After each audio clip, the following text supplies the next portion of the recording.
akan menyakiti hati kita sih, pasti kita akan sakit hati. Cuma ya tolong gitu, rasional juga gitu.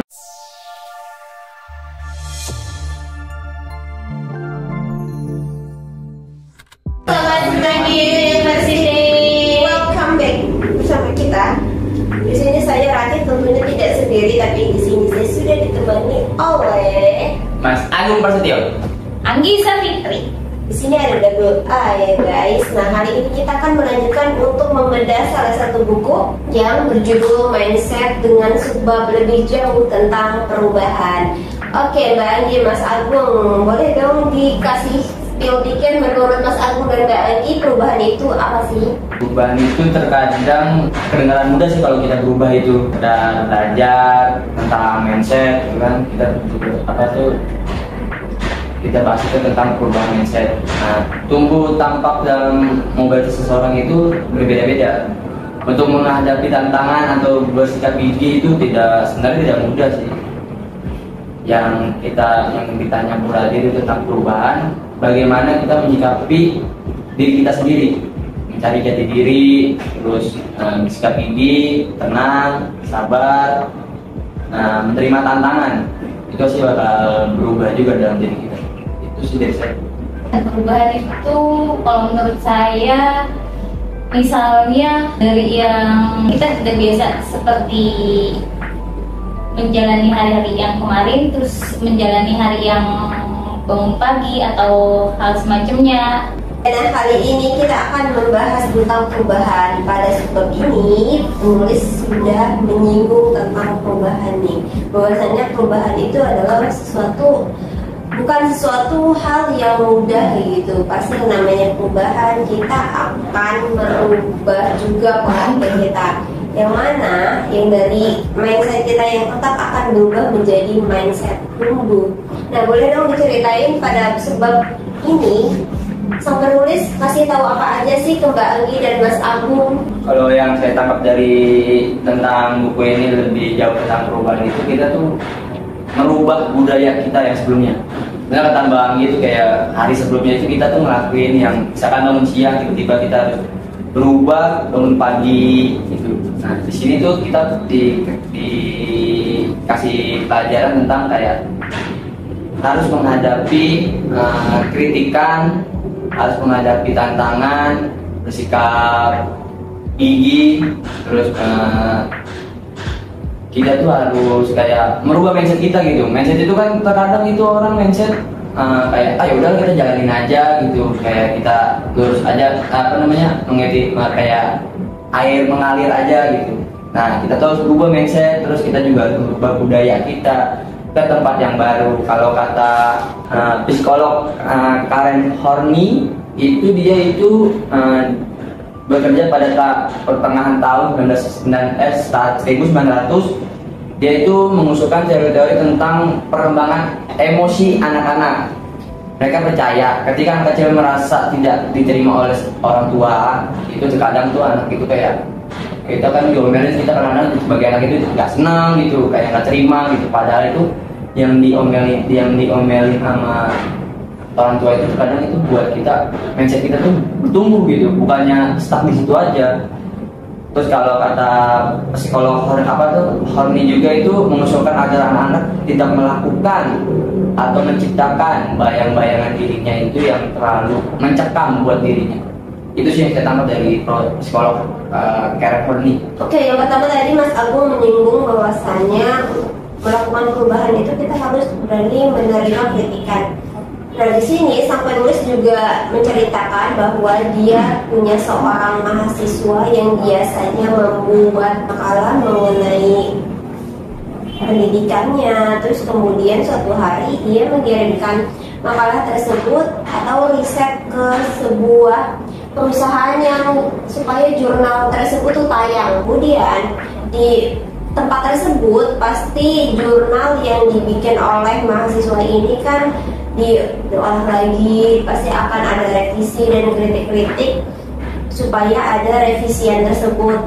Nah, si mahasiswa ini merasa bahwasannya diri dia tuh jadi hancur karena kritik tersebut. Kemudian sang dosen bicara kalau itu memang tugas mereka untuk mengkritik, dan tugas kita adalah melakukan perubahan. Nah, benar banget, karena kita dalam hidup itu butuh banget orang yang suka mengkritik hidup kita gitu. Karena kalau kita nggak dikritik, kita nggak tahu kurangnya kita di mana, salahnya di mana, dan kita akan nyaman terus tuh di zona tersebut. Ya karena kita nggak tahu gitu, walaupun rasa ketika kita dikritik itu sangat tidak nyaman, pasti deh ya, pasti gak nyaman gitu kan. Cuma nantinya kita akan mendapat perubahan yang sadar nggak sadar itu kita alamin gitu, dan itu upgrade sih, lebih ke upgrade, bukan perubahan yang udah ada. Itu tergantung lagi bagaimana penerimaan diri kita atas kritik tersebut. Apakah kita bisa untuk menerima dan mengambil pelajaran dari kritik orang tersebut, atau malah down, cuma yang down aja gitu, gue yaudah deh gue mau usah lanjut gitu, gue dicemooh nih, gue dikritik karya gue gitu. Nah ini balik lagi tadi, untuk menerima kritik tersebut kita harus punya pola mindset tumbuh tadi loh, yang sudah di awal, yang sudah dibahas di awal tadi.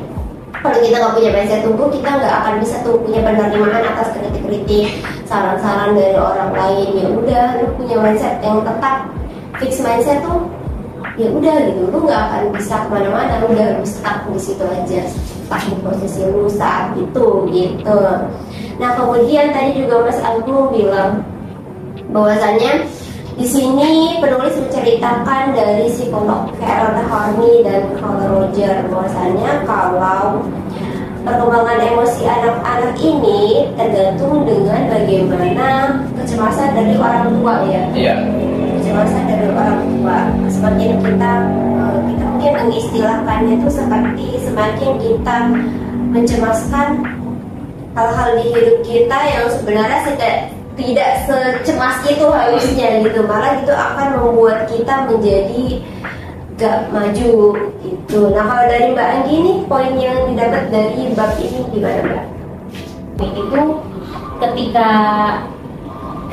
mengganti mindset tetap dengan mindset tumbuh, di cerita ini tuh dia sangat menyadari betapa terguncangnya perasaan beliau. Misalnya selama ini saya mengatakan kepada bagaimana sebagai orang bermindset tetap, setiap harinya saya mencatat seluruh kesukaannya, terus pada akhirnya itu pada akhir hari yang baik saya dapat menyesuaikan hasilnya, kepribadian dan sebagainya, dan merasa baik tentang diri saya. Tetapi ketika saya mengadopsi mindset tumbuh dan berhenti mencatat beberapa malam, saya masih memeriksa dan menemukannya dengan angka 0. Jadi itu orang yang bermindset tetap dan dia berubah ke mindset tumbuh, kayak bakalan terguncang juga sih, kayak dia harus merubah semuanya kan, karena perubahan itu nggak mudah gitu yang diceritakan di sini.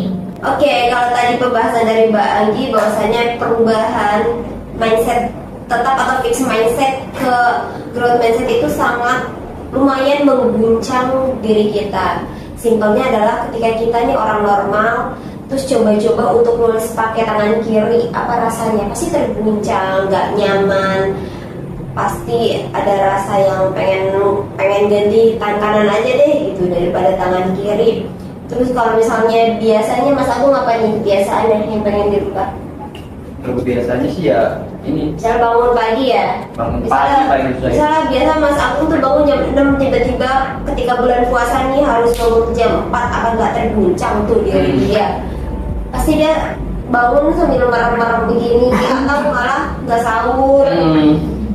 Itu yang dikatakan terguncang atau rasa tidak nyaman itu seperti itu. Cuma ketika kita melakukannya kontinu day by day, pasti nantinya kita akan otak kita juga akan terbiasa gitu. Oh ya udah nih, sama waktu itu ada yang rajin banget puasa Senin dan Kamis, jadi di dalam tubuh dia tuh seolah-olah sudah ada alarm gitu. Oh ini hari Senin ya, waktunya lambung gue puasa gitu. Dan ketika Kamis juga puasa.